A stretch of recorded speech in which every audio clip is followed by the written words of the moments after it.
Research taking too long, improper citation, formatting, a pain in the butt.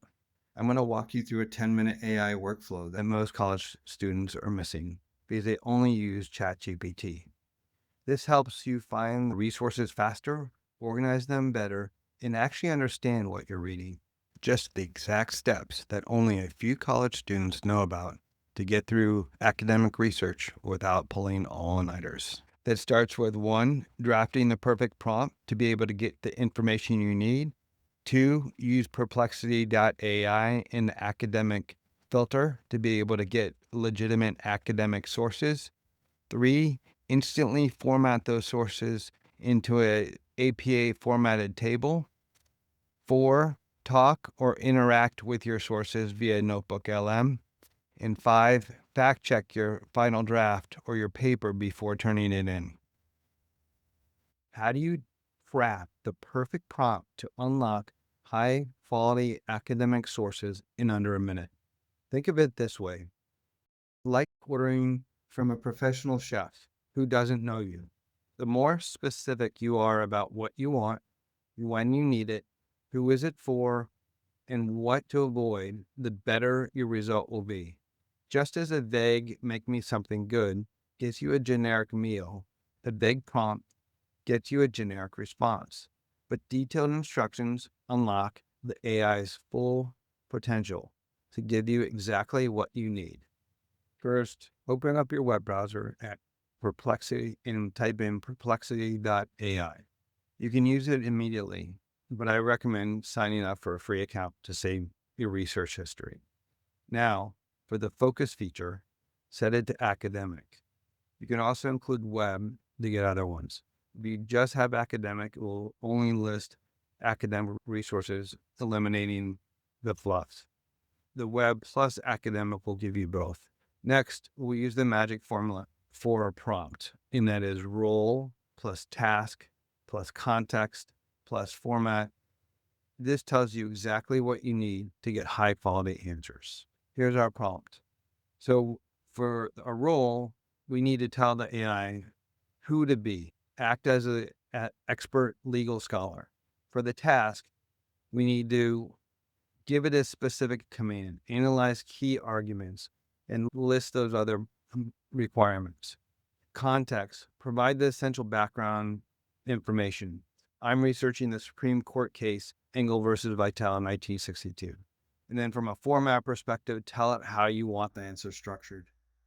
For example, for each point, explain the legal reasoning clearly and cite the specific arguments made by the justices.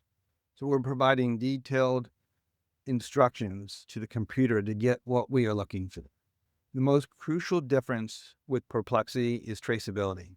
Every single fact Perplexity gives you is directly linked to a real verifiable source, and this protects you from citing a fake article.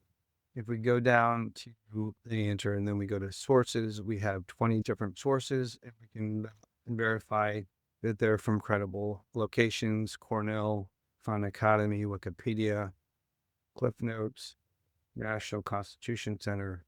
Looks like we're getting these sources from good, reliable information. But now that you have these great sources, how do you keep them from becoming disorganized and a mess? Start preparing for your citations from day one. This is like charging your phone before you go to bed instead of waking up with a 3% battery. Once Perplexity gives you these results, ask Perplexity to instantly format findings in a custom table with these headers: source, APA 7th edition, reference, AI summary, and URL. It's giving us a table of what we asked for, and it's giving us the source, the AI APA 7th edition reference, and the AI summary, and then the URL only. This is looking good. Scroll down. So now we can copy this report. Your research is formatted, but how do you save it to a permanent shareable spot so that you can access it from anywhere? Here's a spreadsheet. I pasted this directly into a sheet. You can do Excel or any other spreadsheet application you have. It over perfectly. And this sheet now is your project master document. It's saved in the cloud and keeps your valuable work from getting lost in the chat history. Now you've got the sources. What if you could do more than just read these sources? What if you could actually talk to them, ask them questions, and have them quiz you on the material? You're creating an expert who's read everything you need to do and explain it whatever way makes sense to you. We're going to go over to NotebookLM. It's notebooklm.google.com. I'm going to upload my sources. Here, I have these websites, so I'm going to click websites for the sources. And I'm going to insert. It's a personal notebook. It got the initial sources. You can create an audio overview and then a video overview, an interactive mind map, several different types of reports, flashcards to test your knowledge, and even a quiz. Generating some of these documents, what I'm going to do is go to the mind map while we're waiting. And what this shows is the formation style, and then the general principles, PA, and then this reference list entry. This is how we would structure the paper. Once we clicked in the executive order, it's drilling down specifically in giving us more information into that source. We're going to go back to Studio, and the flashcards are ready. This is quizzing me now which part of the paper name is a court case, italicized, and then we can get your answer. I could adjust my sources or adjust my questions. I'm going to go into the audio overview. There's an interactive mode where I can interrupt the speakers and ask a question, or I can just play the podcast or listen to this. Welcome to the Deep Dive, the show where we turn complex research and dense documents into, well, instant expertise for you. And today we've got a really specific mission lined up. We're tackling a landmark Supreme Court case from 1962, Engel v. Vitale. Ah, yes, the school prayer case. This one struck down state-sponsored prayer in schools, and the public reaction. Wow, it really did shake things up. It absolutely did. Whoa, did someone just break the fourth wall? Let's hear it. What was the public reaction to this case? That is a fantastic question, and it goes right to the heart of why this case is so important. Okay, let's unpack this. So this is great stuff. I want to point out here one thing that ChatGPT doesn't do. NotebookLM does an awesome job. Once it provides an answer, it has direct traceability back to the sources. I can click into this annotation and this down to the exact location of where this is. And this is very powerful because you can fact check anything that you have from the original source. Ask specific questions. How many judges dissented? That was the main focus. I can also add additional sources and discover more sources. You can also add your own resources. You can add a PDF, a text, markdown audio, or a YouTube video. Website, you can upload a textbook. You can scan your handwritten notes into a PDF and upload it. Would be able to read it and be able to provide answers on the handwritten notes. You can take a picture of, say, the blackboard on an interesting or informative lecture, and it will be able to consume that information as well. You can have voice notes, and you can upload those as well. Extremely powerful. I want to now highlight the video overview. We did the audio overview, mind map. Let's do the video overview. And this took a while to generate. How can 22 simple words tear a nation apart?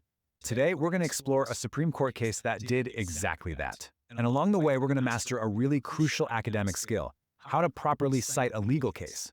We are diving deep into Engel v. Vitale. It's very good information. It brings out the key points in here, summarizes it very well. If I go back to Studio, the reports, it has specific documents that are already there, a study guide, a blog post, and there's some suggested formats, practice guide, lesson plan, etc. But you can also create your own report. Once you have a note, you can type in your notes right from class. You can format this in rich text format.